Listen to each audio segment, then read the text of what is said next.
వచ్చిన మాథూర్ గారు, యువ మిత్రులు అల్లు అర్జున్ ఈ కార్యక్రమాన్ని ఏర్పాటు చేసి అల్లు రామలింగయ్య గారి వారసత్వాన్ని కొనసాగించే విధంగా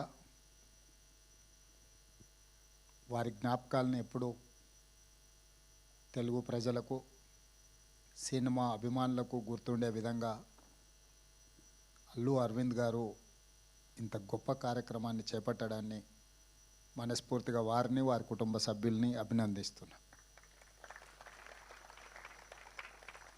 ప్రాథమికంగా నేను సినిమా అభిమాని. సినిమా పరిణామ క్రమం black and white, techno colours, Eastman colour, 70mm, Dolby, VFX ఇట్లా సాంకేతికంగా